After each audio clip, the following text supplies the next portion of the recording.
The IFP says it's all systems go ahead of the party's election manifesto launch at the Moses Mabhida Stadium in Durban on Sunday. Now, this is the party's first biggest event to date since the passing of its founder, Prince Mangosuthu Buthelezi, last year. The IFP says its campaign will be dedicated to the late Buthelezi's legacy.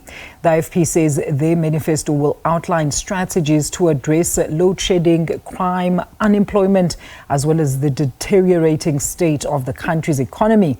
SABC News political editor Mzwandile Mbeje is in Durban and joins us now with the latest. Mzwandile, welcome. Look, how are the preparations going on ahead of the IFP's manifesto launch in Moses Mabhida tomorrow?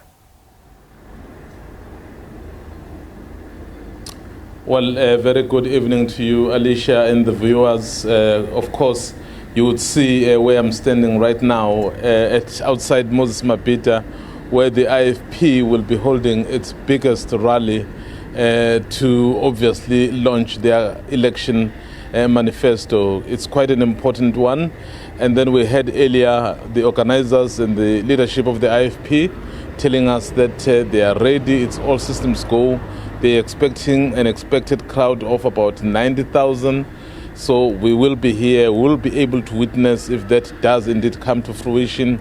But from what they are saying, from the logistical point of view, it does appear it's all systems go, Alicia. Now, the party says it will dedicate this manifesto launch to the legacy of its late founder, Prince Mangosuthu Buthelezi. Talk to us about the significance of this, Mzwandile.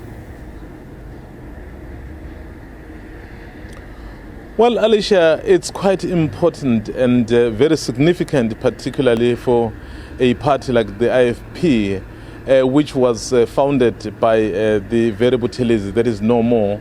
And then it is the first time that they find themselves in this situation where they are fighting an election and then someone who really established this party is not there, someone who inspired them.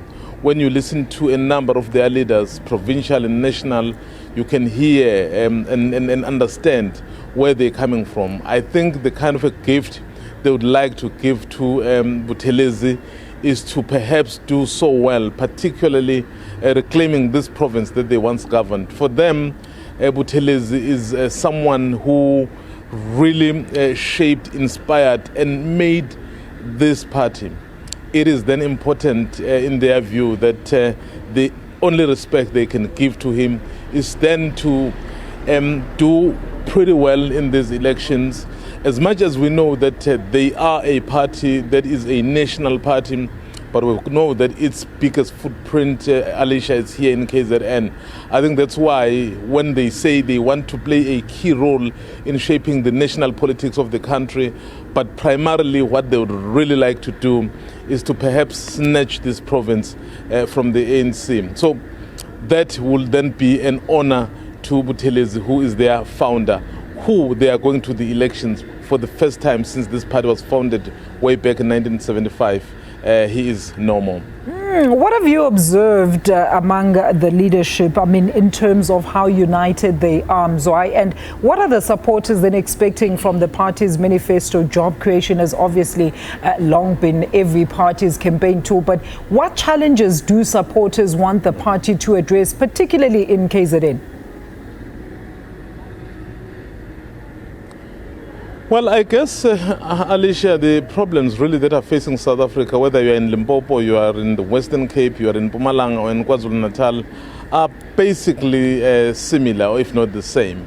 Because the issue of unemployment is a big challenge for everyone. The issue of load shedding is a big challenge for everyone. So clearly that simply cuts across. But then you come to a province like this, which has the second highest voter base. And I think if you do well in this province, generally you'd be able to then increase your national footprint. Currently you have Gauteng as the biggest province in terms of voters, followed by KwaZulu-Natal. So that is probably the reason why many parties are focusing on these provinces, particularly here in KwaZulu-Natal. from your question whether they are united, and I think we saw at the gala dinner last night when they were obviously raising some funds to contest this election, so they spoke and quite seriously about the issue of uniting, particularly as they head to elections.